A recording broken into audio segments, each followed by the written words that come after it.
Vamos orar.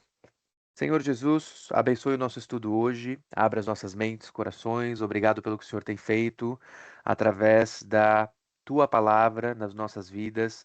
Nós nos rendemos aos teus pés, nós queremos, Senhor, estar sujeitos aos teus pés, queremos absorver a tua palavra, queremos ter a tua palavra como ah, razão da nossa esperança e queremos estar apostos para responder a qualquer que nos pergunte a razão da nossa esperança, respondendo com aquilo que a tua palavra nos ensinou.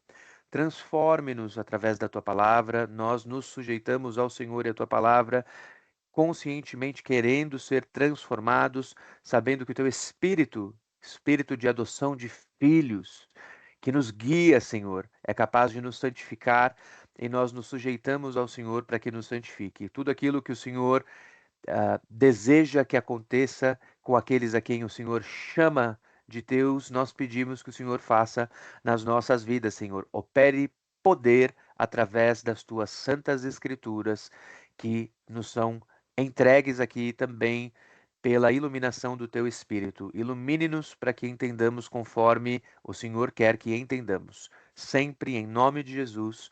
Amém. Vamos lá. Deixa eu ver se já aparece.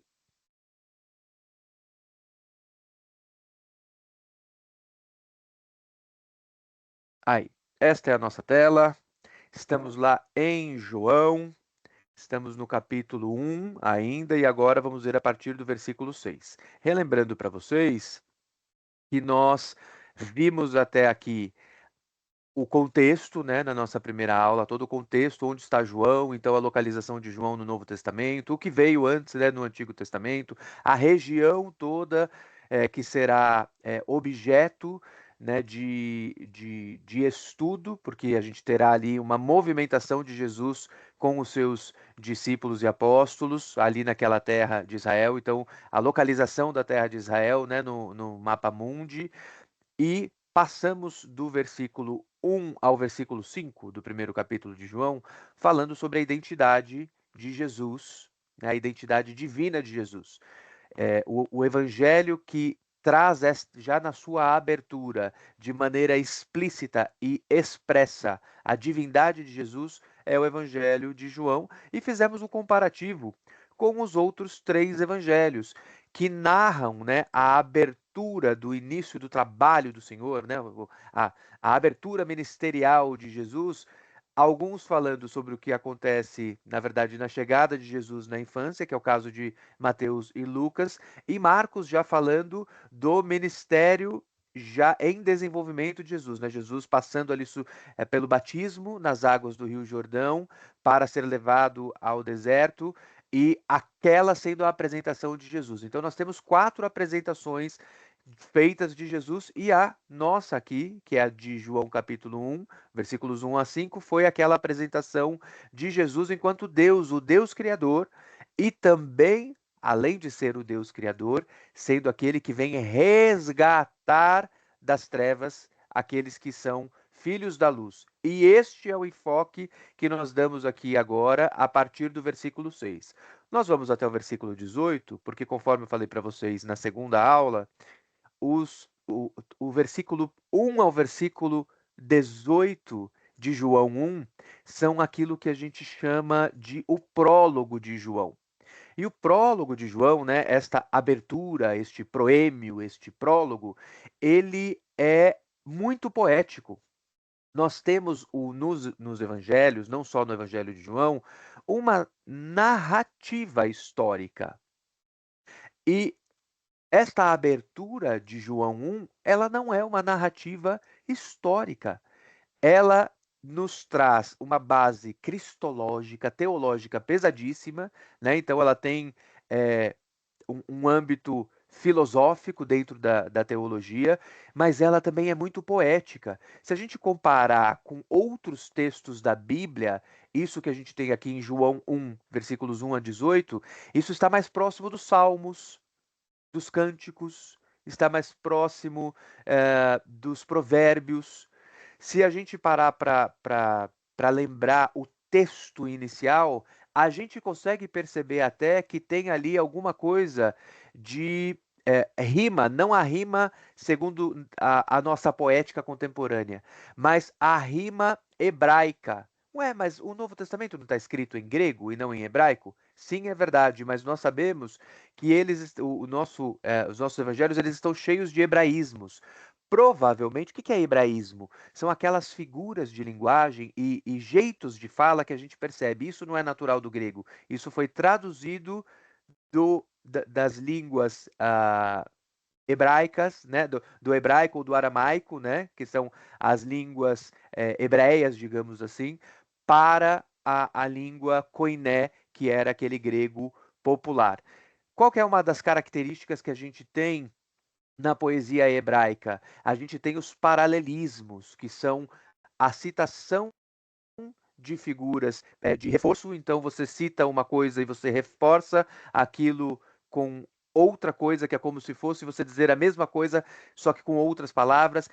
Paralelismos de antagonismo também, em que você diz uma coisa e depois você diz aquilo que não é, o que é tal coisa, o que não é tal coisa, e você tem os reforços passando por palavras-chave várias vezes. Vocês lembram como foi a abertura do Evangelho de João? No princípio era o Verbo, e o Verbo estava com Deus, e o Verbo era Deus.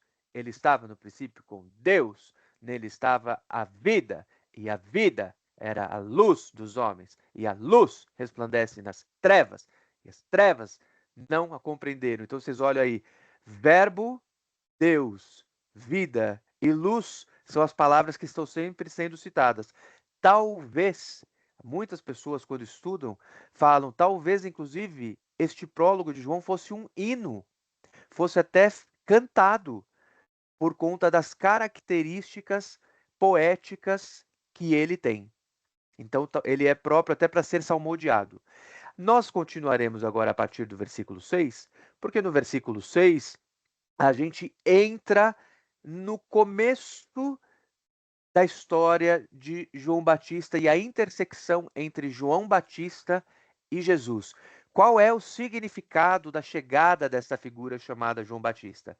E aí nós precisamos também relembrar que João Batista é o primeiro profeta que aparece depois de mais ou menos 400 anos de silêncio profético em Israel. Então, este período chamado de silêncio profético, e que nós podemos também chamar de período intertestamentário. Por que intertestamentário? Porque ele fica entre os dois testamentos, né? Acabou o Antigo Testamento, né? A gente organiza como Malaquias sendo o último profeta do Antigo Testamento, mas isso não é simplesmente cronológico, tem também uma questão de organização dos textos por tamanho, né, dos profetas menores ali. Mas o que nos interessa é que, assim, acabou Malaquias, aí passam-se 400 anos sem nenhum profeta. Fala nada em Israel. E aí, quando ressurge um profeta, ele ressurge, inclusive, para cumprir uma profecia que estava lá escrita em Malaquias.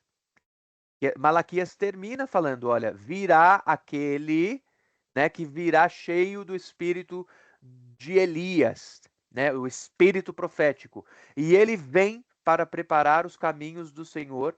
E durante o ministério de João Batista, o próprio Senhor aparece e então João Batista diminui para que cresça o Senhor, e aí o Senhor nos confirma as boas novas. Então você tem João Batista vindo para profetizar as boas novas, o reino de Deus está chegando.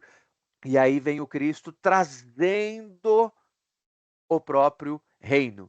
E lembrando a vocês que boas novas é, em grego, evangelia, que é de onde sai a palavra evangelho. Então, evangelho são as boas novas, ok? Vamos ler João 1, versículo 6. Vamos lá. Houve um homem enviado de Deus, cujo nome era João. Este veio para testemunho, para que testificasse da luz, para que todos crescem por ele. Então, vem um homem chamado João, um grande pregador, sabemos que é um grande pregador, inclusive, porque houve uma comunidade seguidores de João Batista que até continuou existindo ao mesmo tempo que já existia a comunidade cristã, né, lá no mundo antigo. E este homem veio para testificar da luz. E nós já sabemos que a luz que resplandece sobre as trevas é a luz que vem da vida que estava no Verbo de Deus, que foi o que nós lemos nos versículos antecedentes que estudamos na aula passada, não é? Nele estava a vida e a vida era a luz dos homens e a luz resplandece nas trevas. Então, o João, ele veio para testificar, ele veio para usar da figura profética, da autoridade profética dele para dar o testemunho. Como profeta, digo, a verdadeira luz está ali. Não era ele a luz, mas para que testificasse da luz. Ali estava a luz verdadeira, que ilumina a todo o homem que vem ao mundo. Quando nós falamos aqui que se ilumina a luz, né, essa luz ilumina todo homem que vem ao mundo, o que nós estamos dizendo é que assim, aquela luz que é capaz de trazer qualquer pessoa que está nas trevas para a luz, foi esta que apareceu e da qual João Batista testificou. Esta luz verdadeira não era João Batista. E por que que isso é importante? Porque naquela época havia uma dúvida sobre quem era João Batista.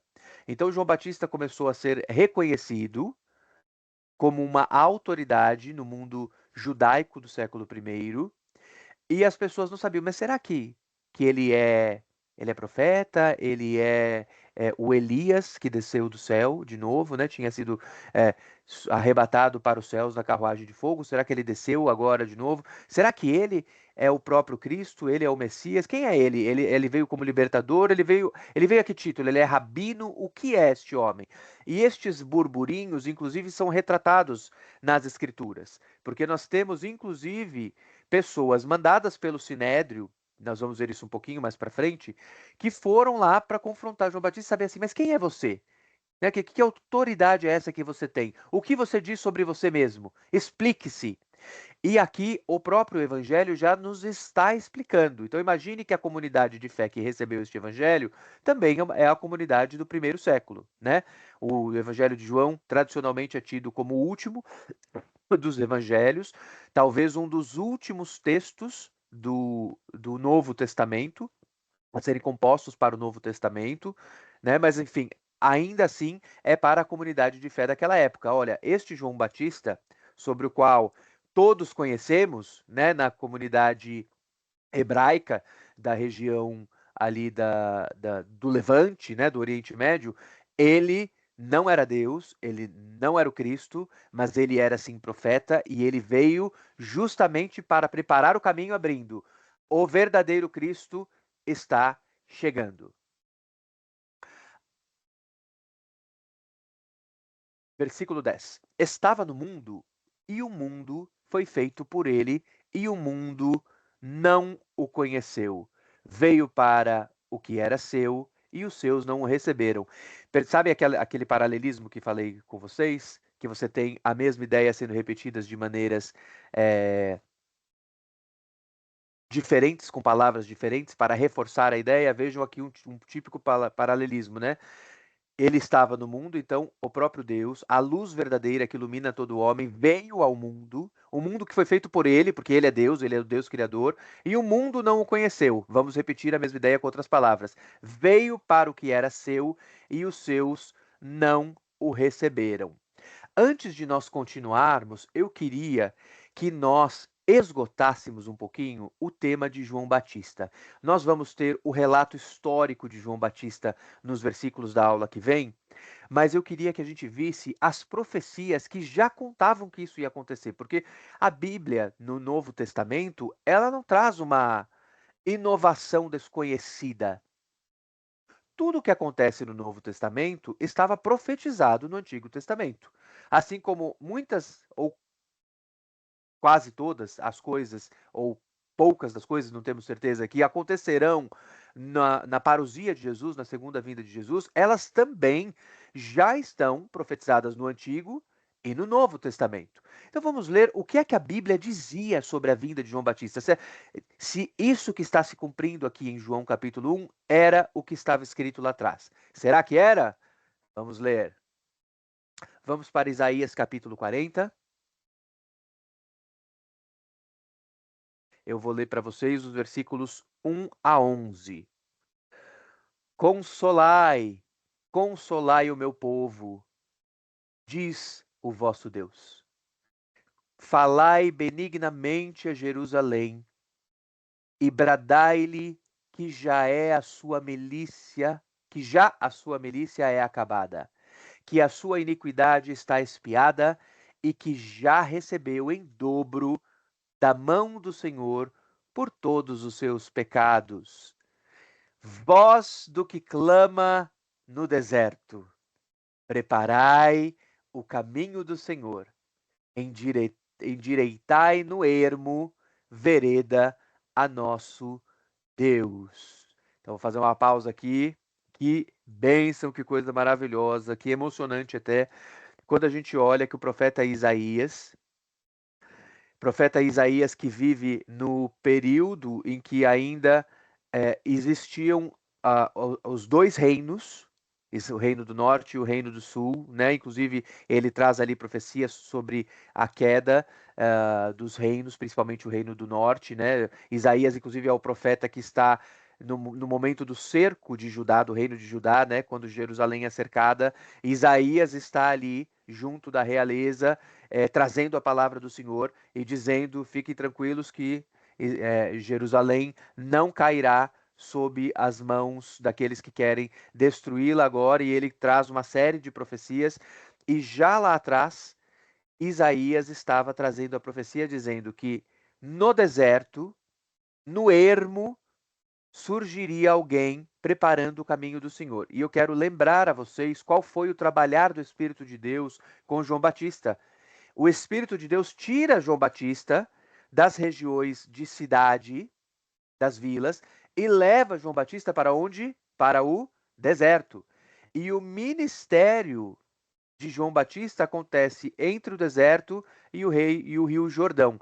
Nós sabemos ali que existe, né, um deserto chamado deserto de Negueb, ali em Israel. Nós vimos o mapa ali de Israel, vimos todo o trecho em que correm as águas do Rio Jordão, né, que passam desde lá de cima do mar da Galileia, que na verdade é um lago, né, é de água doce, descendo até o Mar Morto, lá embaixo, e você tem ali nas proximidades, principalmente ali do lado oeste, que é o lado da terra que hoje ainda é de Israel. Israel antes também tinha o leste, né, do Rio Jordão, uma boa parte do leste do Rio Jordão, mas hoje só a oeste ali, a maioria do território ali a oeste. Você tem um deserto que está ali, e neste deserto havia este trabalhar. Então o João Batista ele vivia totalmente isolado da comunidade, né? Se diz, inclusive, a Bíblia nos conta que ele usava roupas de pele de camelo e, portanto, ele era uma figura profética parecida com as figuras proféticas do Antigo Testamento. Quero lembrar a vocês que os profetas do Antigo Testamento usavam manto profético, né? A gente tem cenas famosas, por exemplo, de Elias subindo para o céu e tirando o seu manto e jogando o seu manto, para que o profeta que vinha após ele, que era o profeta Eliseu, pegasse o manto profético, né? Você tem também o trecho que acontece antes disso, quando Samuel está trazendo uma palavra para o rei Saul, dizendo que o rei Saul teve uma postura iníqua, desobedeceu a ordem do Senhor, e aí o rei Saul vai tentar debater com o profeta. Quando o profeta está saindo, o rei Saul vai se agarrar no profeta e rasga o manto profético. Você lembra dessa cena? Então, assim, o manto, né, este manto profético, ele era comum a estes profetas veterotestamentários, né, do Antigo Testamento. E você tem João Batista sendo, na verdade, o último profeta deste período, né? Ele já sendo ali a intersecção do Antigo para o Novo Testamento. E ele ficava com estas vestes, comendo gafanhotos, inclusive há um debate sobre o significado, né, se ele comia gafanhoto um inseto ou se ele comia um gafanhoto uma planta, que poderia atender por este nome, gafanhoto. Nós não vamos entrar aqui nesse debate. O que interessa é que ele ficava ali isolado e as pessoas iam até ele para receber a palavra do Senhor, e o caminho, o caminho que o Espírito Santo traçava no ministério de João Batista era: peça que as pessoas se arrependam dos pecados, para que haja endireitamento de vida. E por isso a gente vê em todas essas profecias o endireitai no ermo vereda nosso Deus. Então, assim, deixe os caminhos prontinhos para que as pessoas se endireitem e assim também o caminho do nosso próprio Senhor esteja endireitado. Muito interessante é prestar atenção no que está escrito aqui, no sentido de que o próprio Deus viria. Vocês prestaram atenção nisso? Preparai o caminho de quem? Quem que vem? Do próprio Deus. Preparai o caminho do Senhor. Endireitai no ermo vereda a nosso Deus. É o nosso Deus. É para o nosso Deus que esta vereda está sendo preparada.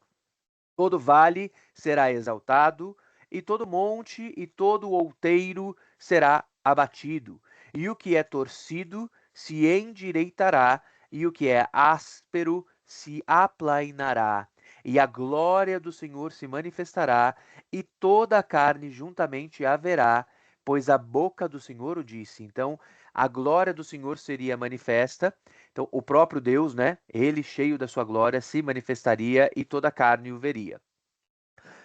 Uma voz diz: clama! E alguém disse: que hei de clamar? Toda a carne é erva, e toda a sua beleza como a flor do campo. Seca-se a erva e cai a flor, soprando nela o Espírito do Senhor. Na verdade, o povo é erva. Seca-se a erva e cai a flor, porém a palavra de nosso Deus subsiste eternamente. Este sopro, né, da palavra do Senhor permanece. A flor pode cair e morrer, mas o vento continua soprando, este vento espiritual, digamos assim. E quero relembrar a vocês, como falei, se não me engano, na primeira aula, que a palavra ruach, que é o sopro, também é a mesma palavra que fala espírito, que significa espírito. Ruach é uma palavra feminina no hebraico, né? A ruach do Senhor, o Espírito do Senhor, ou o sopro do Senhor. Tu, ó Sião, que anuncias boas novas, sobe a um monte alto. Tu, ó Jerusalém, que anuncias boas novas, levanta a tua voz fortemente, levanta, não temas, e dize às cidades de Judá: eis aqui está o vosso Deus. Olhem que palavra poderosa. O que é que está sendo anunciado? Estão sendo anunciadas as boas novas. O evangelho, evangelia, as boas novas estão sendo anunciadas. E veja só o que são essas boas novas. Qual é o conteúdo dessas boas novas anunciadas? Eis aqui está o vosso Deus. Então, aquilo que está sendo preparado por João Batista é o anúncio de que o próprio Deus se manifestaria. Ele pessoalmente se manifestaria. Eis que o Senhor Deus virá com poder e o seu braço dominará por ele. Eis que o seu galardão está com ele e o seu salário diante da sua face. Como pastor, apacentará o seu rebanho. Olha que lindo. Jesus não se identifica como bom pastor. Aliás, em o evangelho onde ele faz isso com mais veemência é no evangelho segundo João, né? Como pastor apacentará o seu rebanho.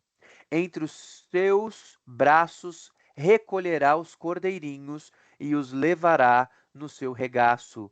As que amamentam guiará suavemente. Então, vem ele manso e pacífico, porque havia profecias sobre a vinda do Senhor com o juízo e a profecia do Senhor montado sobre também o seu jumentinho manso e tranquilo. E aqui está falando sobre a vinda dos Jesus manso. né? Aquele que pega o cordeiro, que pega a ovelha gestante, que apacenta, que carrega no próprio regaço, né? Este Deus tranquilo, que é a primeira vinda do Senhor, inclusive para trazer as boas novas de esperança.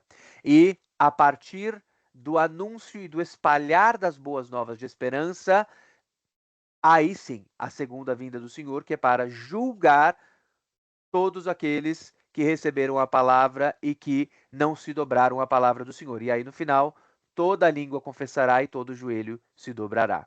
Vamos ver em Isaías 41 aqui a profecia, porque então a gente estava em Isaías 40, no capítulo seguinte, a gente olha aqui a continuidade desta profecia, falando sobre a chegada, né, de Jesus enquanto o próprio Deus. Quero relembrar a vocês também que a Bíblia no seu original não tem divisão de capítulos nem de versículos, né? É um texto corrido. Então a gente está aqui no texto corrido, caminhamos só um pouquinho para frente, né? Ali do que chamamos de capítulo 40 para o 41, para ler aqui a continuidade desta mesma profecia. Suscitei a um do norte, e ele há de vir desde o nascimento do sol, invocará o meu nome e virá sobre os príncipes como sobre o lodo, e como o oleiro pisa o barro, os pisará. Está falando de Jesus, e relembro a vocês que havia uma profecia que nós lemos na aula passada, na segunda aula, que está lá em Isaías 9, que também falava de Jesus vindo do norte. Nós vimos no mapa o que é o norte de Israel. É a região da Galileia, né? Ali no extremo norte de Israel. Dali sairia Jesus para pregar. O próprio Deus viria pregando a partir dali. Inclusive lá em Isaías capítulo 9, está expresso, né, dizendo ali Galileia das nações, né, de lá que ele viria. Quem anunciou isto desde o princípio, para que o possamos saber, ou desde antes, para que digamos, justo é. Porém, não há quem anuncie, nem tampouco quem manifeste, nem tampouco quem ouça as vossas palavras. Eu sou o que primeiro direi a Sião: eis que ali estão, e a Jerusalém darei um anunciador de boas novas. Então o Senhor vai ter que fazer com as próprias mãos esse trabalho, pois não há nem quem fale, nem quem ouça. Ele vai ter de intervir pessoalmente, não é? Dando um anunciador de boas novas. O Senhor dando o seu próprio filho, o Senhor Deus Pai dando o Senhor Deus Filho. E quando olhei, não havia ninguém, nem mesmo entre estes. Conselheiro algum havia a quem perguntasse ou que me respondesse palavra. Eis que todos são vaidade, as suas obras não são coisa alguma, as suas imagens de fundição são vento e confusão. Então, o Senhor trazendo aqui a palavra que mesmo ele tendo remido a um povo, né, trazido um povo para ser um povo santo, este povo estava descumprindo a aliança do Senhor, e era um povo vaidoso, um povo cheio de obras iníquas, um povo que continuava na idolatria. Vejam aqui imagens de fundição. É uma pena um povo que não soube aproveitar os benefícios da aliança do Senhor. O profeta Isaías é o único que fala que isso aconteceria, que viria João Batista preparando o caminho depois de Jesus? Não. Malaquias também fala. Vamos lá para Malaquias? Vamos para Malaquias, capítulo 2.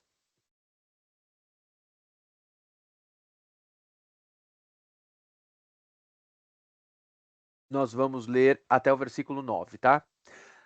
Agora, ó sacerdotes, este mandamento é para vós. Então, eu quero que vocês prestem atenção no estado em que está Israel, ok?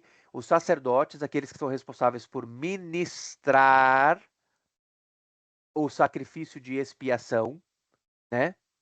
Que de levar, de entrar no templo, né, os responsáveis por cuidar espiritualmente de Israel, vamos ver em que estado eles estavam. Então, o Antigo Testamento termina neste livro, né, que é o livro de Malaquias. Vamos ver o tamanho da deploração em que o povo estava neste momento. Agora, ó sacerdotes, este mandamento é para vós. Se não ouvirdes e se não propuserdes no vosso coração dar honra ao meu nome, diz o Senhor dos Exércitos, enviarei a maldição contra vós e amaldiçoarei as vossas bênçãos. E também já as tenho amaldiçoado, porque não aplicais a isso o coração. Misericórdia, hein? o Senhor amaldiçoando as bênçãos dos sacerdotes. Vejam que os homens responsáveis pela espiritualidade do povo, para que o povo estivesse saudável perante o Senhor, nem o que eles estavam orando funcionava mais. O Senhor já estava fechando as portas, né? Aqui estava por um tris. A antiga aliança, né, a velha aliança, estava por um tris. Eis que reprovarei a vossa semente e espalharei esterco sobre os vossos rostos. Olha que palavra pesada, gente. Esterco, fezes. O esterco das vossas festas solenes. E olha o Senhor falando das festas solenes, mas não é a Bíblia mesmo que manda fazer as festas solenes no Antigo Testamento? Pois é, mas virou religiosidade. Virou uma coisa sem sentido, uma coisa que não transformava a vida, que não trazia arrependimento de pecados. Virou uma mera expressão cultural. E expressão cultural não salva ninguém. E para junto deste sereis levados, junto do esterco. Então sabereis. O Senhor está falando com os sacerdotes, tá? O equivalente aos pastores de hoje. Então sabereis que eu vos enviei este mandamento para que minha aliança fosse com Levi, diz o Senhor dos Exércitos. Relembrando a vocês que só os levitas podiam exercer este papel sacerdotal naquele período, né? Este papel pastoral estava só com aqueles que fossem da tribo de Levi. Mas o Senhor falou aqui atrás, inclusive, que a semente dos sacerdotes, ou seja, os próximos levitas, também teriam problemas. Então era como se o Senhor estivesse cessando um processo. Olhem que coisa aterrorizante, né, para este povo. A semente deste povo reprovado, ou seja, as próximas gerações de levitas reprovadas. Minha aliança com ele, Levi, né? Com ele, Levi, foi de vida e de paz, e eu lhes dei para que temesse. Então temeu-me e assombrou-se por causa do meu nome. Veja só, havia um verdadeiro temor do Senhor. Não cumpriam só por questões religiosas ou culturais as ordenanças, as obrigações e os mandamentos, né?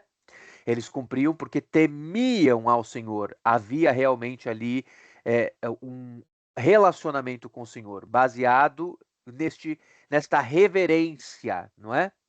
A lei da verdade estava na sua boca, e a iniquidade não se achou nos seus lábios. Andou comigo em paz e em retidão, e da iniquidade converteu a muitos.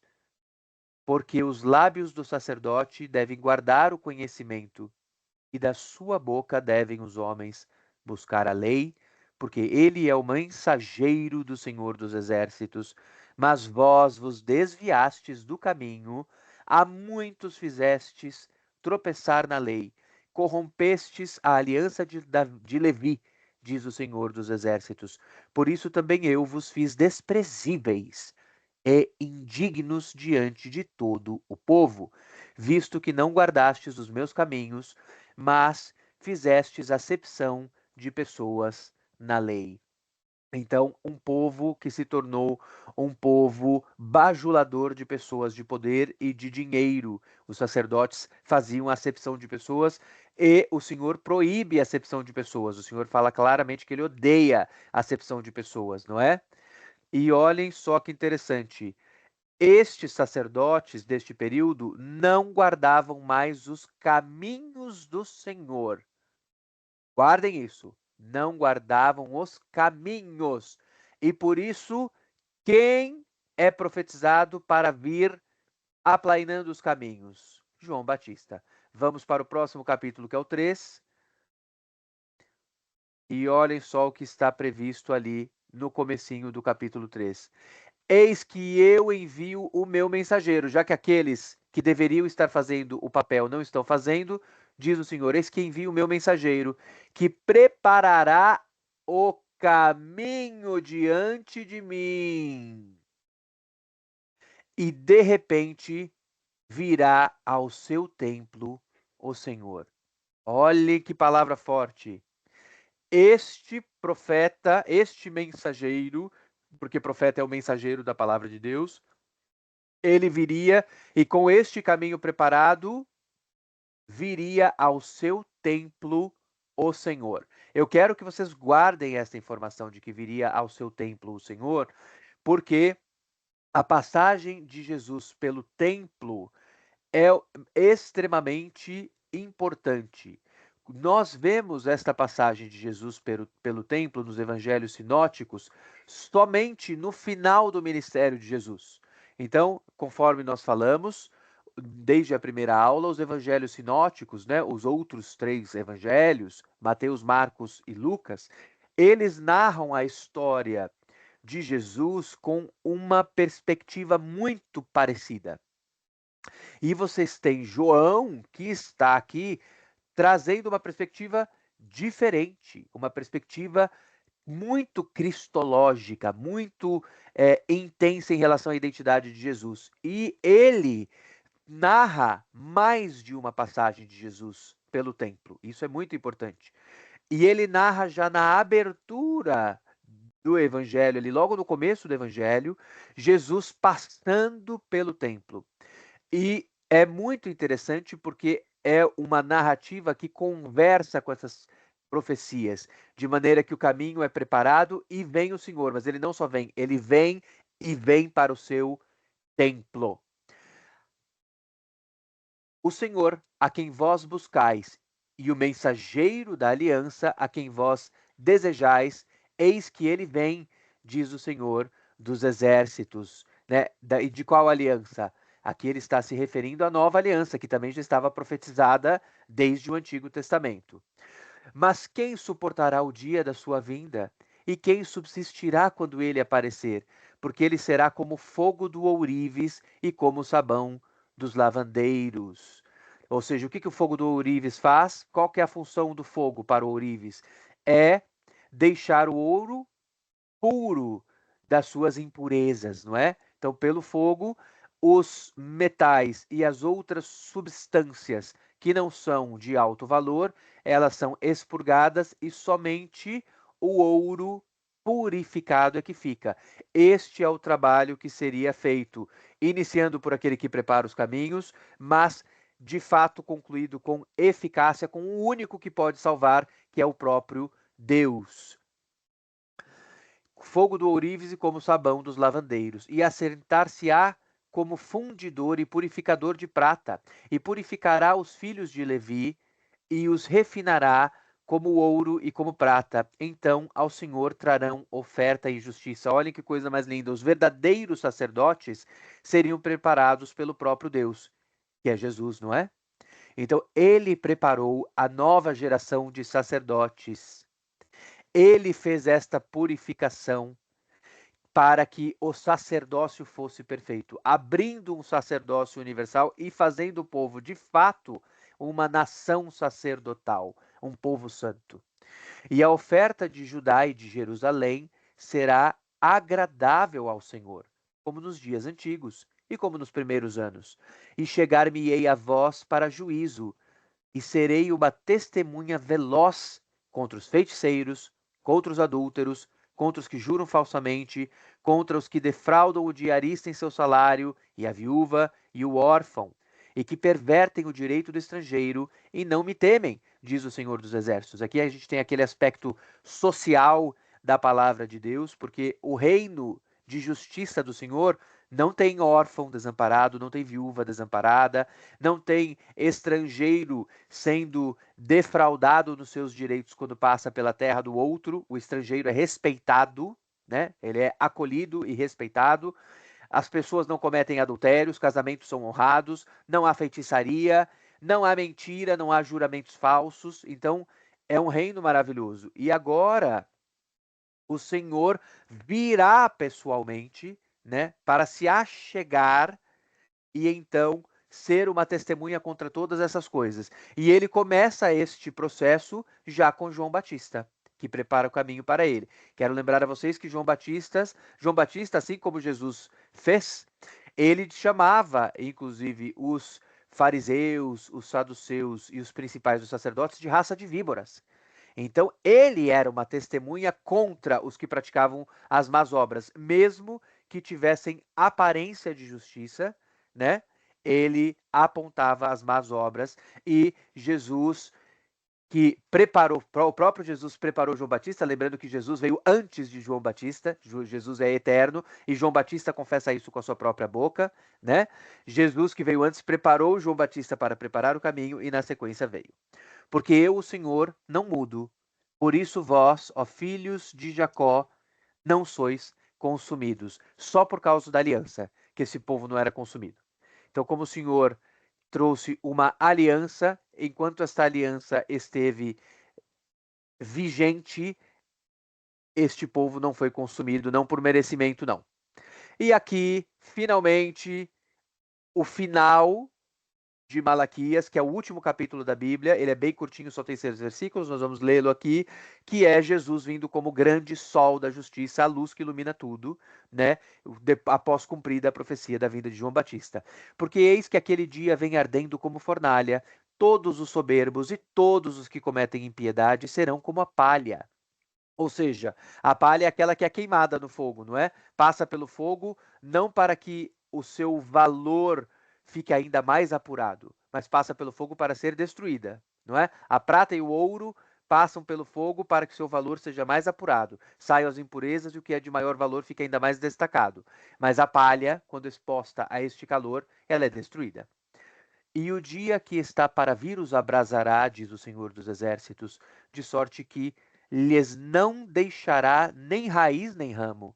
Mas para vós, os que temeis o meu nome, nascerá o sol da justiça, e cura trará nas suas asas, e saireis e saltareis como bezerros da estrebaria, e pisareis os ímpios, porque se farão cinza debaixo das plantas de vossos pés, naquele dia que estou preparando, diz o Senhor dos Exércitos.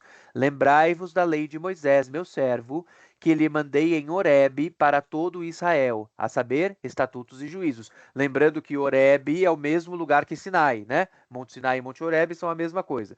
Muito se debate que talvez Sinai seja um pico específico do mesmo monte e Horebe um outro pico específico. Nós não temos certeza, só sabemos que é o mesmo lugar. Eis que eu vos enviarei, ó João Batista aqui, ó lá. Eis que eu vos enviarei o profeta Elias antes que venha o grande e terrível dia do Senhor. E ele converterá o coração dos pais aos filhos e o coração dos filhos a seus pais, para que eu venha e fira a terra com maldição. E de fato foi isso que aconteceu, não foi? Veio João Batista, pregou o arrependimento aos pecados, o batismo nas águas como símbolo de arrependimento do pecado. Mas por que profeta Elias? Porque Elias é o símbolo da profecia. Pati, eu estou vendo sua mão levantada. Pode falar, Pati. Você já respondeu, Daniel, porque aqui eu vi Elias, O eu microfone pensei está que fechado, Pati. E agora, dá para ouvir? Espera aí.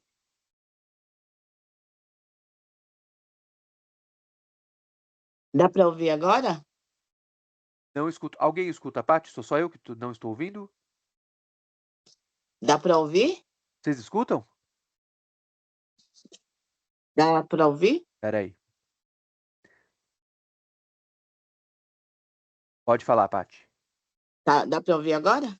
Dá para ouvir. O problema era meu e não seu, tá? Perdão. Ah, tá. É que você acabou de responder quando falou do profeta Elias, que eu achava que o profeta Ah, Elias, ele viria ali quando, sabe aquelas duas testemunhas? sim. Aí eu estava pensando que ele era uma das testemunhas. Existe uma teoria, né, que fala que ele poderia ser uma das testemunhas. Tem uma teoria que diz que Elias e Moisés serão aquelas testemunhas do final dos tempos, né? Aquelas É, duas testemunhas. Por que que falam, alguns falam que poderia ser Elias e Moisés, e eu também ou já ouvi falar que seria Elias e Enoque. Elias e Enoque é a outra teoria principal, porque Enoque foi arrebatado e a palavra não deixa claro o que significou o arrebatamento. Se ele faleceu, pereceu, e foi isso o arrebatamento, ou se ele foi arrebatado em corpo para o céu, né? Então, em virtude de não estar claro este arrebatamento e de, em geral, nós entendermos da maneira mais literal, assim, que ele foi arrebatado, né, com tudo, com seu corpo, com tudo, então, seriam as duas pessoas da Bíblia que, além do próprio Deus, o Cristo, né, que foram arrebatadas em corpo. Então, que poderiam ser essas duas pessoas. Mas Jesus confirmou ele pessoalmente, através do Espírito Santo. Então, Jesus fez uma pregação. Quero lembrar para vocês o que acontece no Monte da Transfiguração. E aí quero lembrar a vocês, muitas pessoas dizem que o Monte da Transfiguração é o Monte Hermon. Isso é uma teoria, a Bíblia não fala isso expressamente, mas muitos falam, foi no Monte Hermon que aconteceu. Não sabemos, é só uma tradição que diz que foi no Monte Hermon. Então vou chamar só de Monte da Transfiguração. Quando Jesus sobe com Pedro, Tiago e João no monte onde ele se transfigura, aparecem ao lado de Jesus justamente Moisés e Elias. E aí os três apóstolos mais próximos que estavam ali vendo, né, quando eles reparam isso e eles começam a ter ideias e Pedro toma ali a frente e fala que vai construir tabernáculos, a voz do Deus Pai é ouvida, a voz de Jeová é ouvida. Este é meu filho amado, Jesus. Nem Moisés, nem Elias.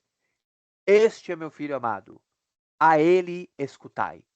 E então os apóstolos ficam com medo, se abaixam, uma névoa começa a cobrir o monte e eles, com temor, ali se abaixam, né?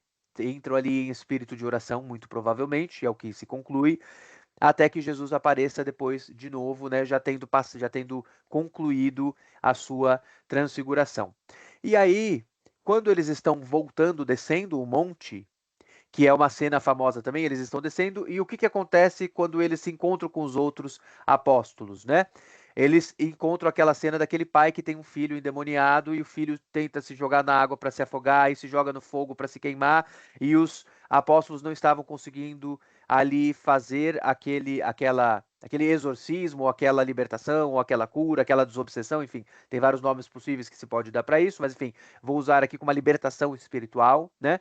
E aí Jesus expulsa o demônio e depois os apóstolos perguntam, mas o que será que aconteceu? E aí Jesus fala que algumas libertações só ocorrem mediante jejum e oração. Então, precisa ser mais poderoso do que só o impor a mão para a libertação. É preciso haver jejum e oração.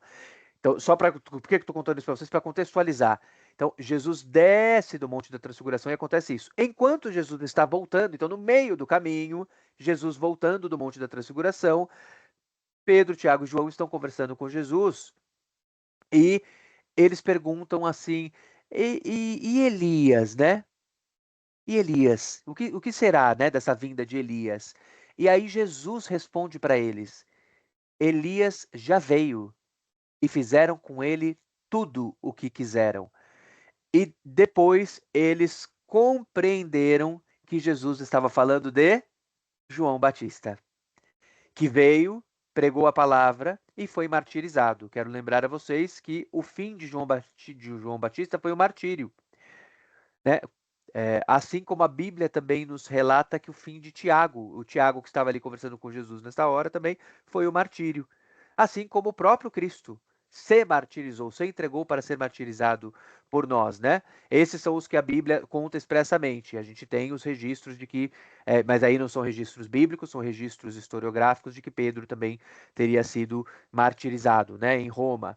Mas a própria Bíblia diz que João Batista foi martirizado, que ah, Tiago foi martirizado e João Batista já estava neste momento da transfiguração, já tinha sido martirizado, já tinha passado pelo seu martírio. E aí eles entenderam. E por que então Elias? Aliás, que importante essa pergunta que você fez, Paty, porque nos leva até o Monte da Transfiguração. Mas qual é a importância então? O que será que é o significado disso? De Elias estando na Transfiguração e de Elias sendo retratado como João Batista? E isso passa também pela necessidade de falarmos da figura de Moisés. Porque quando nós olhamos a maneira como o Senhor trabalhou o seu povo, né, nas suas dispensações, digamos assim, o Senhor primeiro trouxe a lei. E quem é a figura? A figura da lei. A figura, se a gente tivesse que personalizar, é Moisés. O Senhor trabalhou a manutenção da lei, a fiscalização e a manutenção da lei através dos profetas. Quem é a figura profética? A figura, se tivéssemos que resumir a figura profética do Antigo Testamento, além do próprio Moisés, que é retratado como, né, a lei, a expressão daquele que traz a lei, do mensageiro da lei. Quem é o mensageiro da profecia que purifica os corações, que restaura os altares? É Elias. Elias é esta figura. Lembram que quando Elias sobe ao Monte Carmelo, ele restaura o altar do Senhor. E então ele também restaura os corações das pessoas. Ele é o mensageiro, na verdade, quem faz a restauração é o Senhor, não o profeta, né? Mas ele é o mensageiro da restauração dos corações. E o povo volta à ortodoxia ali no Monte Carmelo e volta a reconhecer: só o Senhor é Deus. E só o Senhor é Deus, no original, é El Yahu, que significa Deus é Jeová. E El Yahu é justamente o nome Elias. Elias é só o Senhor é Deus. El Yahu é o significado do nome. Então, é cheio de significado, é tudo muito cheio de significado. E esta figura do grande profeta que traria a restauração, essa figura voltaria antes de vir o próprio Deus, que é isso que nós lemos em Isaías e Malaquias. E então veio João Batista, cheio do espírito de profecia. O mesmo espírito de profecia que estava em Elias foi o espírito de profecia que esteve em João Batista, e então veio o Senhor na sequência. Ficou claro? Maravilha. Vamos então voltar à leitura do finalzinho de João, já estamos concluindo aqui. Vamos a uma parte muito importante, que é a parte da filiação. A gente estava lendo aqui, a gente leu até o versículo 10 e 11, né? A gente estava aqui na dupla 10 e 11. No versículo 12, então aqui a gente vai do 12 ao 18, nós temos agora uma novidade, que é a filiação, o poder da adoção de Deus. Vamos ler. Mas todos quantos o receberam, receberam quem? Aquele que era a luz verdadeira, o Cristo, né? Mas a todos quantos o receberam, deu-lhes o poder de serem feitos filhos de Deus. Olha só, feitos filhos de Deus, aos que creem no seu nome. Então, tem duas coisas importantes aqui que eu quero ressaltar para vocês: serem feitos filhos de Deus e crerem no nome do Senhor. Duas coisas poderosas. Eu vou pedir que vocês guardem essas informações: a filiação, né? Paternidade e filiação, e crença no nome e invocação no nome, ok? E a gente vai continuar mais um pouquinho, a gente vai voltar para bater nessa tecla de novo.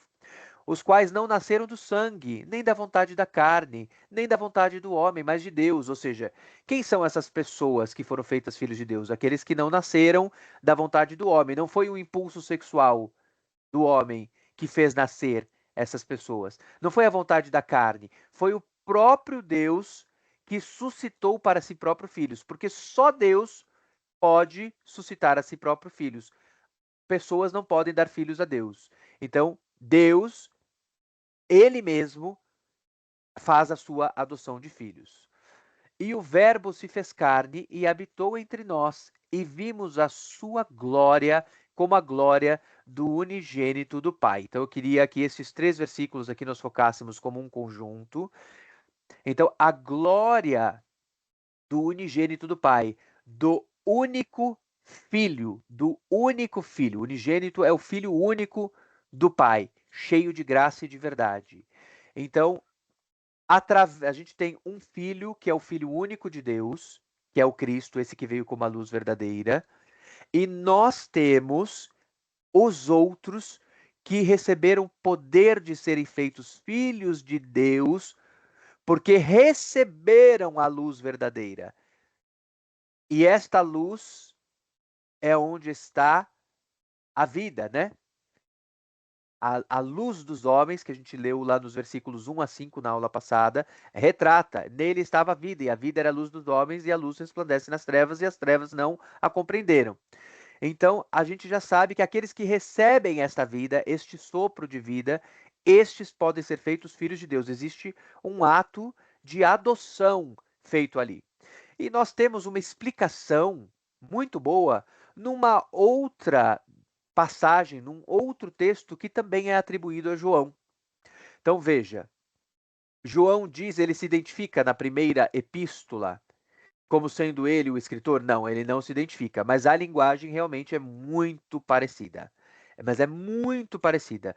A gente, quando pega aquilo que a gente chama de literatura joanina, principalmente o Evangelho e 1 João, e 1 e 2 João, né, as duas primeiras das 3 epístolas atribuídas a ele, a gente fala assim, realmente tem tudo para ser o mesmo autor, porque o linguajar, o jeito de escrever, o objeto da escrita, as coisas que são retratadas são muito parecidas. E em 1 João, entre os versículos 1 e 15, ele explica o que é este processo de adoção que Deus faz. Vamos lê-lo. Eu vou ler corrido e depois a gente explica. Todo aquele que crê por conta do horário, todo aquele que crê que Jesus é o Cristo, é nascido de Deus. E todo aquele que ama ao que o gerou, também ama ao que dele é nascido. O amor, né? Frutifica no amor. Eu amo os outros filhos do Senhor. Nisto conhecemos que amamos os filhos de Deus, quando amamos a Deus e guardamos os seus mandamentos. Porque este é o amor de Deus, que guardemos os seus mandamentos. E os seus mandamentos não são pesados. Porque todo o que é nascido de Deus vence o mundo. E esta é a vitória que vence o mundo, a nossa fé.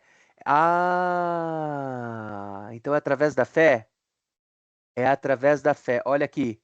Poder, vamos voltar ali onde o que tínhamos lido ali em Evangelho de João, capítulo 1, versículo 12. O poder de serem feitos filhos de Deus aos que creem no seu nome é através da fé. É crendo no nome dele. Então, ok, já entendemos como é que nos tornamos filhos. Quem é o que vence o mundo, senão aquele que crê que Jesus é o Filho de Deus? Aquele que crê. Este é aquele que veio por água e sangue, isto é, Jesus Cristo, não só por água, mas por água e por sangue. E o Espírito é o que testifica, porque o Espírito é a verdade. Então Jesus veio, aliás, tem uma figura de Jesus quando está no Monte Gólgota, sendo furado com lança, para que se verificasse, né, para que os soldados romanos verificassem se ele já estava morto ou não. E não só sai água, não só sai sangue, né, do corpo de Jesus, sai água e sangue.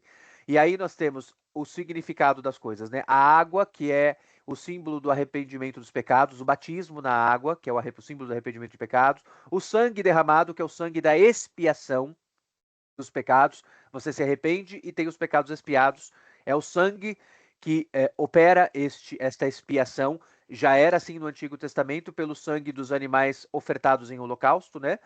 E agora no Novo Testamento pelo sangue do próprio Cristo. E o próprio Espírito, que é quem testifica, porque a nossa fé ela ocorre através da testificação do Espírito. O Espírito nos ilumina para que compreendamos as coisas do Senhor por meio da fé. Porque 3 são os que testificam no céu: o Pai, a Palavra e o Espírito Santo. Quem é a Palavra? Jesus. O Apocalipse nos diz, e o nome pelo qual era chamado é a Palavra de Deus. Então a gente tem o Pai, Jeová, a Palavra, Jesus e o Espírito Santo. E estes 3 são um. Gente, tá aqui a explicação da Trindade. Aqui, o principal versículo da Bíblia que explica a Trindade é este aqui. Né? Tem outros, mas este é o principal. E 3 são os que testificam na terra. O Espírito, que é o outro consolador, porque Cristo ascendeu ao céu, mas deixou conosco o Paráclito, o outro consolador. A água, que é o arrependimento de pecados, que a gente opera, né, quando a gente se sujeita ao batismo, que é o símbolo do arrependimento do pecado, da lavagem dos pecados, né, com o sabão do lavandeiro, conforme lemos lá em Malaquias, e o sangue, que é suficiente para expiar. estes três concordam num, ou seja, em um só. Rô, levantou a mão, Rô, fique à vontade para falar. Explica mais um pouquinho sobre essa parte aí do espírito, a água e o sangue. Explico. Vamos lá.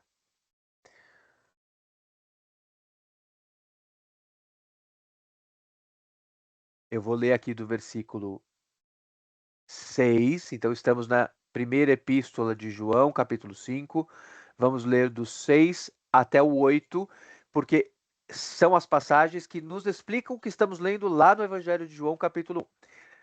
Este é aquele que veio por água e sangue, isto é, Jesus Cristo, não só por água, mas por água e por sangue.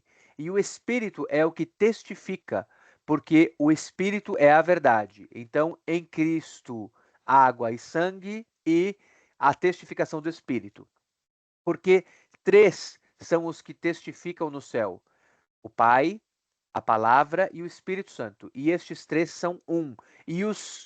E três são os que testificam na terra: o Espírito e a água e o sangue. E estes três concordam num. Então a gente tem, desde o princípio, a figura da água como principalmente a figura da água que sai da rocha.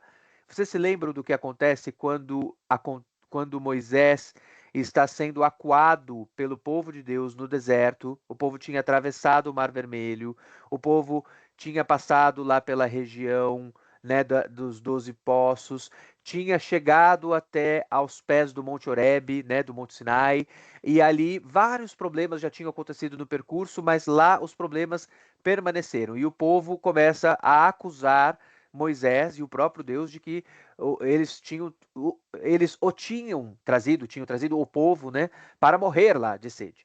E aí o Senhor dá uma orientação a Moisés de que Moisés extraia água da rocha, e a rocha ficou inclusive chamada de rocha de Massai Meribá. Esta rocha de Massai Meribá, né, que é a rocha do lugar da confusão, ela extrai água. Então, a rocha, o que aconteceu? Moisés feriu a rocha e ferindo a rocha dela sai água. E aquela água é a água que sustenta toda a humanidade? Não, é a água que sustenta o povo. Qual povo? O povo de Deus. Fere-se a rocha e a água que sai da rocha sustenta o povo de Deus. Guarda essa figura, a rocha que sustenta o povo de Deus. Quando vamos ao Salmo 118, nós temos lá aquela rocha que os edificadores rejeitaram, não é? Mas que foi feita cabeça de esquina por aqueles que creram no Senhor, porque o próprio Senhor coloca aquela rocha como cabeça de esquina. Quem é essa rocha? Jesus. Jesus é a nossa rocha. Então, a nossa rocha eterna sobre a qual estamos firmados é Jesus. Os edificadores do templo se escandalizaram dessa rocha, ou seja, aqueles mesmos que beberam da água que saiu da rocha de Massai Meribá, o povo de Deus do Antigo Testamento, israelitas e judaítas, né? Este povo, os descendentes deste povo, quando viram Jesus, se escandalizaram de Jesus. E vejam, esta rocha também foi ferida. Jesus, a nossa rocha, foi ferido para morrer pelos nossos pecados. E de maneira simbólica, quando o corpo de Jesus foi ferido com a lança do romano, de dentro de Jesus saiu o sangue que expia os pecados e a água que mantém vivo o povo de Deus. Olhem que coisa mais linda. E o Espírito de Deus, o que testifica estas coisas, é o Espírito que volta para o corpo de Jesus, o Espírito que ressuscita Jesus dos mortos, e é o Espírito que é prometido derramar-se sobre a igreja, o povo de Deus da nova aliança. Então, o povo de Deus da nova aliança tem todas estas coisas. Tem a água, o sangue e o Espírito. O Espírito antes ficava confinado, pelo menos em relação à sua manifestação, né? Porque o Espírito de Deus não pode ser confinado em lugar nenhum. Aliás, quem é o homem para que edifique uma casa para Deus? O próprio Salomão, quando edificou o primeiro templo, fez esta confissão, né? Mas que homem poderia construir uma casa para Deus? É claro que não é para construir uma casa para o Senhor, mas é para que todas as vezes que venhamos invocar o teu nome aqui, Senhor, o Senhor nos escute, o Senhor reconheça que estamos com fé no Senhor, né? E o Espírito de Deus se movia dentro daquela casa, ficava lá no Santo dos Santos e se movia também nos corpos dos profetas no Antigo Testamento. Então, no Antigo Testamento havia o Espírito de Deus, havia a água que havia sido dada para sustentar o povo, né? E havia também o sangue da expiação dos pecados. Pecados maiores exigiam holocaustos maiores, pecados menores, holocaustos menores, e o grande holocausto do Yom Kippur, do dia da expiação, que era o holocausto por todo o povo, por todo o pecado do povo. Então, água, sangue e espírito estavam na antiga aliança. Água, sangue e espírito estão de novo na nova aliança. A água através do batismo. Então, o batismo é o sinal de que nós nos arrependemos do pecado por fé. E quando nos arrependemos do pecado por fé, acontece o nascimento de uma nova pessoa, de uma nova criatura. Não mais uma criatura nascida do ventre de uma mulher, porque todos nós nascemos do ventre de uma mulher. Mas quando nos convertemos, nós nascemos de Deus. Então, nós mergulhamos na água como um símbolo, água, ó, a água, de que estamos sendo lavados e de que a pessoa que sai da água lavada não é a mesma pessoa que deitou. A velha pessoa morreu, a velha criatura morreu e está debaixo da água. A água também, né, a profundeza da água, que é considerada como local da morte também na Bíblia, em várias figuras. Vamos ver o que acontece com Jonas, que desce até as profundezas da morte. Quando nós vemos a figura de Satanás no Apocalipse, ele sai das profundezas da água, não é? Então lá o lugar da morte, lá nas profundezas, é onde fica o velho homem. E o novo homem sai da água. E por que isso acontece? Isso acontece, então passamos primeiro pela água, o primeiro elemento. Vamos passar para o sangue. Isso só acontece porque houve o derramamento do sangue para que se cumprisse a lei eterna de Deus, pela qual todo pecado precisa receber o salário, e o salário do pecado é a morte. Então, no Antigo Testamento, a expiação deste pecado, olha só, como aquele povo fazia para não morrer, para não receber a segunda morte, né? Não só a morte do corpo aqui na terra, mas não receber a segunda morte. Eles precisavam se apresentar aos levitas, que eram os medianeiros, né? Eram os mediadores entre Deus e os homens, e estes levitas faziam um sacrifício. Morria uma vida, mas não a vida do pecador, morria a vida de um animal inocente. Este sangue derramado permitia, junto com o arrependimento, né? Porque qual é a crítica que se faz? O que o Senhor acusa Israel várias vezes? Vocês estão fazendo meros ritos religiosos. Então a pessoa vivia em pecado, solta no pecado, e falava: depois eu vou lá, entrego lá um cordeiro, entrego lá um novilho, entrego lá um pombo, é sacrificado e está tudo certo. Ou seja, não há transformação de vida. É quase como a ligação entre quaresma e carnaval, né? Ah, tudo bem, tem a quaresma, a gente vai, enfia o pé na jaca e depois tem quaresma. É claro que isso é absolutamente abominável aos olhos do Senhor. Mas o sangue derramado junto com o arrependimento dos pecados, ó, a água e o sangue de novo juntos. A água, arrependimento de pecados, e o sangue, a expiação, era eficaz para que o pecado, o salário do pecado, fosse passado das costas do pecador para outrem. E agora, todas essas coisas aconteciam porque o próprio Deus havia escolhido habitar no meio do seu povo. Aliás, a festa dos tabernáculos existia para celebrar isso, porque este povo vivia estes ritos da antiga aliança porque Deus estava no meio deles, e foi esta a promessa que o Senhor fez. Então o Senhor pediu que fosse edificado, enquanto o povo estava no deserto, um tabernáculo, né? Este tabernáculo, inclusive, chega com o povo até a terra de Canaã e permanece com o povo até a construção do templo de Salomão, né? Quando os itens são levados para dentro do templo, então os itens que antes ficavam ali na tenda da congregação, né? Mas o Espírito de Deus também dizia que habitava ali. Então ele estava ali no meio, habitando no meio das pessoas, legitimando aquilo que está acontecendo. E no Novo Testamento é a mesma coisa, só que no Novo Testamento o santuário somos nós. Não é mais o tabernáculo, não é mais o templo, o santuário é todo aquele que passou pelo arrependimento dos pecados em água, passou pela expiação do pecado no sangue de Jesus e recebeu o espírito de adoção de filhos, que é o Espírito de Deus. Daí a união da água, sangue e espírito. E o espírito aparece tanto nas coisas que vivemos aqui na terra, na nossa expressão de espiritualidade cristã, mas também no céu. O Pai, o Filho e o Espírito, ou seja, Jeová, Jesus e o Espírito, ou o Pai, a Palavra e o Espírito, porque Jesus é a palavra viva, não é?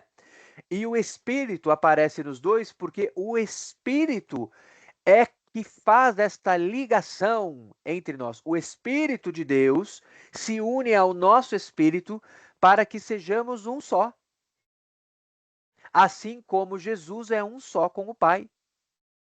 E Jesus fala isso no Evangelho de João, durante os 5 capítulos em que é retratada ali a última ceia, começando do lava-pés, indo até o Getsemane ali, né? Entre o lava-pés e o Getsemane, Jesus tem aquela sucessão de sermões que ele ministra, e ele diz ali, então, para que sejamos todos um, assim como eu, Jesus, sou um com o Pai, vocês sejam um comigo, através do Espírito que Jesus disse que estava deixando. Eu vou, mas meu Espírito fica.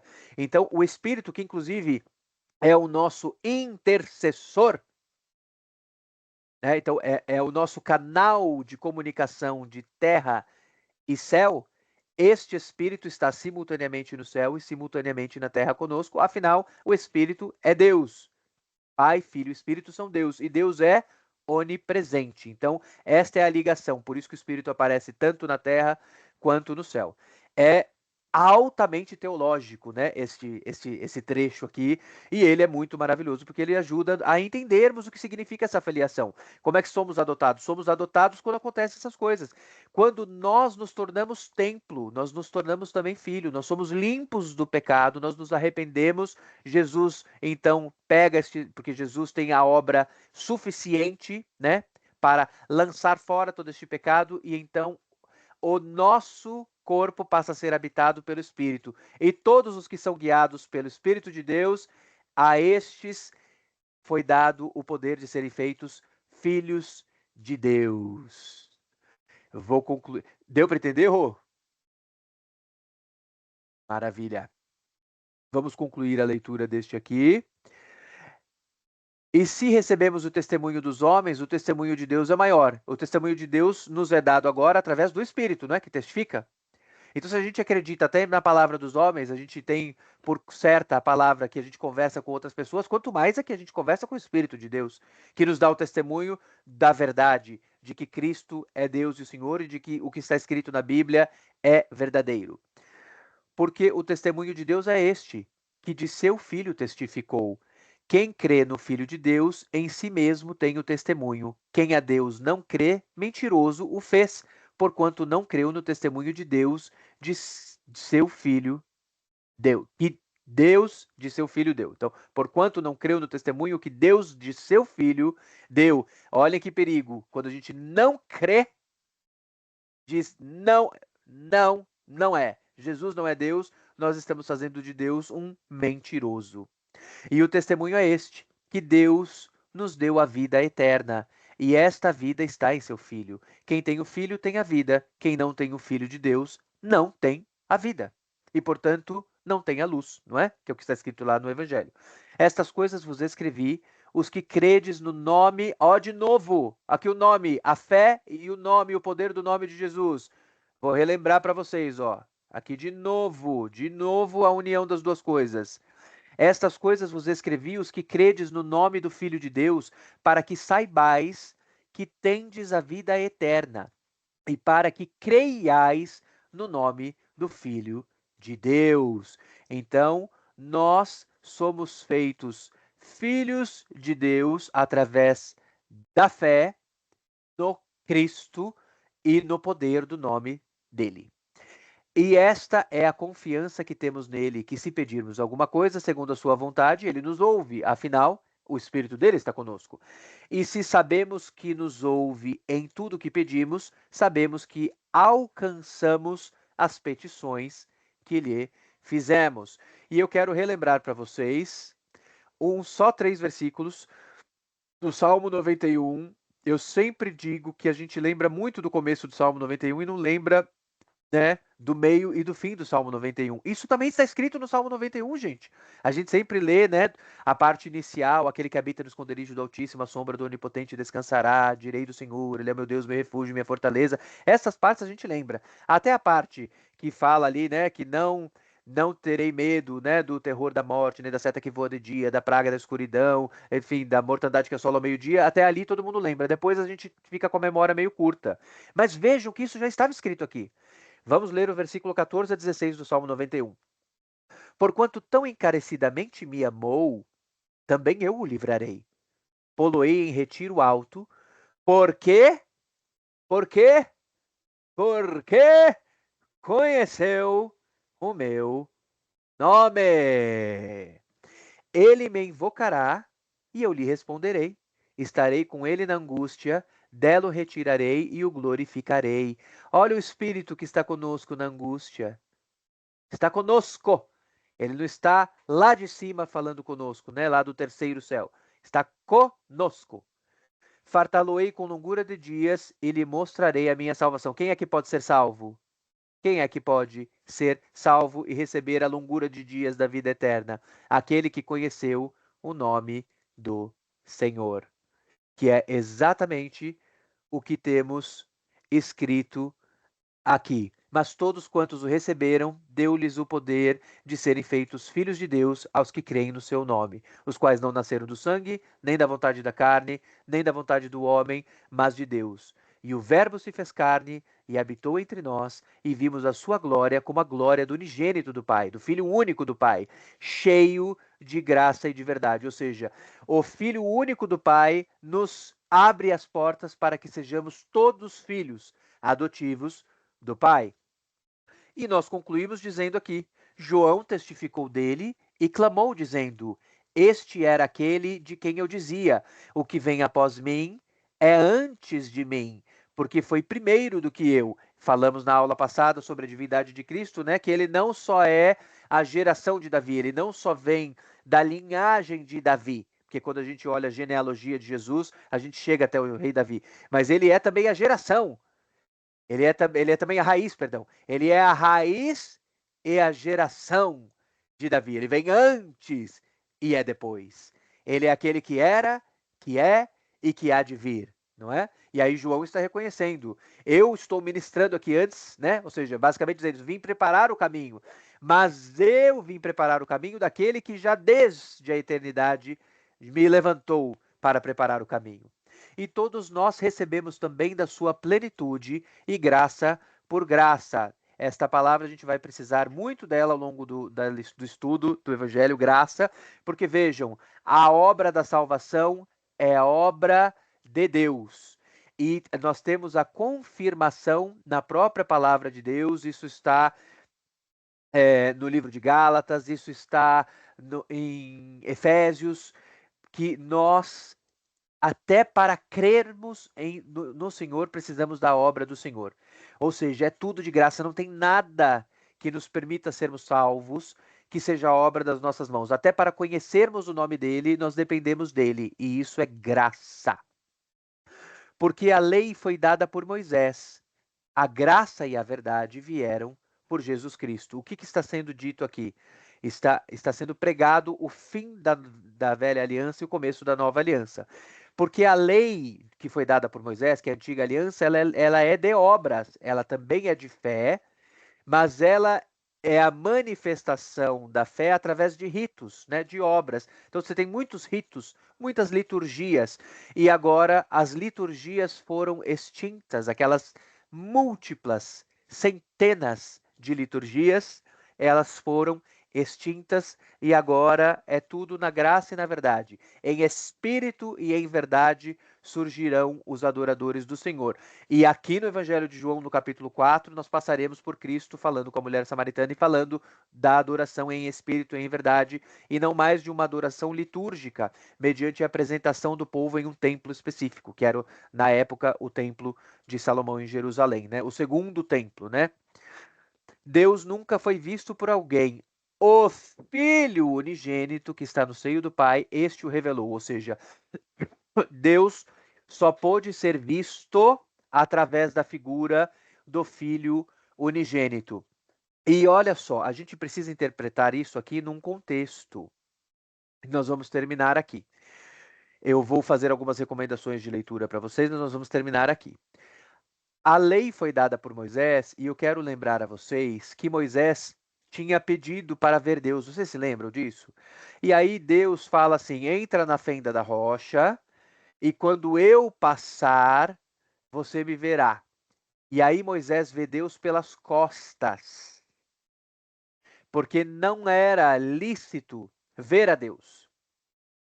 Então, algumas manifestações, a gente chama de teofânicas do Senhor, né? Que assim, aparições do próprio Deus, ele aparecia como o anjo do Senhor no Antigo Testamento, quando ele aparecia. Mas o próprio Deus, ver a imagem do próprio Deus não era lícito. E Jesus veio quebrar este paradigma. Então vejam só, a lei que nos foi dada por Moisés, nos foi dada sem que o próprio Moisés, ele mesmo, não pôde ver. Mas a graça e a verdade nos foram retratadas pelos apóstolos, que viram Jesus com os próprios olhos, tocaram Jesus com as próprias mãos, ouviram Jesus com os próprios ouvidos. A superioridade da segunda aliança em relação à primeira aliança. Assim como é maior a glória da segunda casa do que a glória da primeira casa. Assim como Jesus, o segundo Adão, é superior ao marido de Eva, o primeiro Adão. Assim como o filho da aliança é Isaque, o segundo filho, e não Ismael, o primeiro filho. Assim como a herança foi dada a Jacó, que saiu depois do ventre, e não é Esaú, que saiu primeiro do ventre. E a gente tem esta relação na Bíblia várias e várias vezes. Então, quando a gente entende aqui que está falando que Deus nunca foi visto por ninguém, o que João está falando? Nem por Moisés, que nos deu a lei. Mas a graça e a verdade nos foram dadas, e todos os que receberam viram Jesus com os próprios olhos. E os que vieram depois que Jesus tinha ascendido, estes receberam o Espírito de vida. Se quiserem entender um pouco mais sobre adoção, leiam. Então, eu vou deixar aqui só algumas recomendações de leitura. Romanos 8. Em Romanos 8, nós temos lá o trecho mais famoso falando do espírito de escravidão e o espírito de adoção. Eu vou ler só um versículo, depois vocês continuam lendo. Por que não recebestes, versículo 15 de Romanos 8, por que não recebestes o espírito de escravidão para outra vez estardes em temor, mas recebestes o espírito de adoção de filhos, pelo qual clamamos, Abba, Pai. Abba é pai em aramaico. Então aqui ele falou, né, inclusive na língua original, né, Abba. E em hebraico, pai é Av. Av. Quero dizer para vocês que Jesus nos confirma que somos filhos quando Jesus nos permite, a quem crê, chamar o pai dele de Pai Nosso. E aí vocês têm a oração do Pai Nosso, que é muito simbólica disso, é uma autorização expressa que está registrada tanto no Evangelho de Mateus quanto no Evangelho de Lucas. Então, quem quiser ler o Pai Nosso completo, ele está lá em Mateus capítulo 6. E nós temos o Pai Nosso só sem a parte final, a fórmula final, né? A fórmula final que é porque o teu é o reino, o poder e a glória para sempre. Nesta fórmula aqui aparece em Mateus, mas esta fórmula final, ela não aparece em Lucas, mas em Lucas também está lá a oração do Pai Nosso, tá? Lucas capítulo 11, para quem quiser ler, ou seja, Jesus nos dando autorização de chamarmos Deus de Pai. E vejam que interessante, porque no julgamento de Jesus, parte do que ele foi acusado para ser morto é de se dizer filho de Deus. Lembram disso? Quando Jesus foi julgado pelo Sinédrio, Jesus foi julgado também por ter dito que Deus era pai dele. E isso foi reputado contra Jesus pelo Sinédrio. Eu vou deixar também aqui para quem quiser ler Gálatas, lá no capítulo 3. Gálatas, capítulo 3, fala sobre a chegada da nova aliança e a substituição da nova aliança da velha aliança pela nova aliança e da superioridade da nova aliança dada pelo próprio Deus e não por um mediador, porque Moisés é um mediador, um medianeiro. E o próprio Deus trouxe a nova aliança, ele não mandou nenhum medianeiro. Isso está escrito. E lá também está escrito que todos aqueles, aqui em Gálatas 3, que são feitos filhos de Deus, na verdade, eles também são feitos filhos de Abraão, né?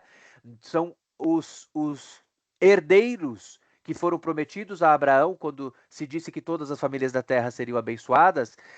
Esses herdeiros de Abraão também incluem os filhos adotivos, não só os filhos naturais, nascidos da etnia, né, dos hebreus, mas também os filhos que foram adotados. Isso inclui os cristãos. E faço uma recomendação para quem quiser se aprofundar ainda um pouquinho mais, de ler lá em Hebreus, no capítulo 2, nós temos também sendo falada a adoção de filhos. Então, leiam Hebreus capítulo 2 se quiserem entender um pouquinho mais sobre o que é o poder da adoção e Jesus vindo, se fazendo em forma humana, se fazendo pequeno, porque até os anjos são maiores do que os homens, né? Para quem lê o texto inteiro depois vê isso. Então, assim, os anjos foram criados maiores e os homens menores. E vejo que o próprio Deus se fez em um formato menor, menor até do que os anjos, para que nós pudéssemos vê-lo e copiá-lo, porque ele veio na forma de filho e nós podermos sermos feitos também filhos, né? Um texto muito, muito bonito. Hebreus é um texto altamente intelectual, né? Um livro altamente intelectual. Vocês têm alguma dúvida, pessoal? Não? Então tá bom. Eu vou passar no nosso grupo o texto para a nossa próxima leitura. Nós vamos terminar de ler o capítulo 1, tá? Na próxima aula. E vamos então fazer a nossa oração de encerramento. Senhor Jesus, glorificado seja o teu nome. Jesus que diz que não se envergonha de nos ter como irmãos. Isso está lá em Hebreus. Oh, Senhor Jesus, obrigado, Senhor, por não se envergonhar de nos chamar de irmãos. Obrigado por o Senhor se apresentar como filho, para que possamos copiar ao Senhor e sermos feitos ainda mais à imagem e semelhança do Senhor, conforme o Senhor vai nos santificando, sendo imagem e semelhança também em ação, em desejos, em planos, em expectativas, em emoções. Obrigado, Senhor Jesus, pelo nosso segundo nascimento, todos nós que cremos no teu nome, no poder do teu nome e que recebemos o teu Espírito pelo arrependimento de pecados que o Senhor nos possibilitou ao derramar fé sobre nós, pois nem fé podemos derramar sobre nós mesmos.